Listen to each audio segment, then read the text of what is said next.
Le cliché est tenace, d'autant plus que les peuples celtes n'ont transmis aucun écrit aux historiens qui les ont étudiés. Les Celtes eux-mêmes n'avaient pratiquement aucun usage de l'écrit dans l'Antiquité.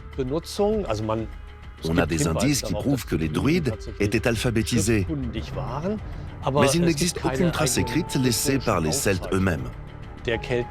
C'est un vrai choix conscient de ces populations, finalement, de ne pas écrire eux-mêmes directement leur histoire. C'est-à-dire que leur histoire, ils la transmettent, mais de manière orale. Résultat, les seules sources d'informations sur les Celtes provenant de l'Antiquité sont celles laissées par leurs ennemis, en tête desquels les Romains, avec les écrits de César dans la guerre des Gaules.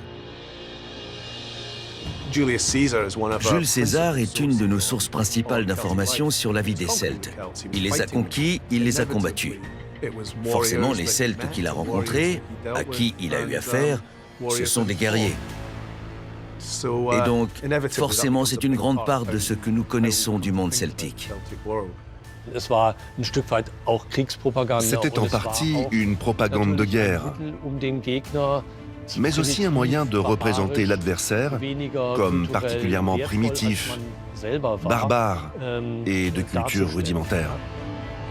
Les ennemis grecs ont eux aussi participé à la création du cliché celte.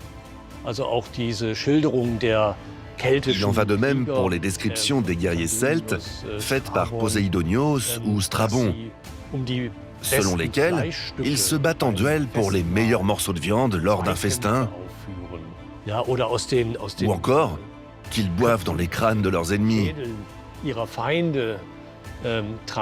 Ces témoignages, ils ne mettent pas les Celtes vraiment à l'honneur, et donc ils ont tendance à plutôt les rabaisser, à les mettre à la hauteur de tous les autres barbares qu'on a dans l'Antiquité.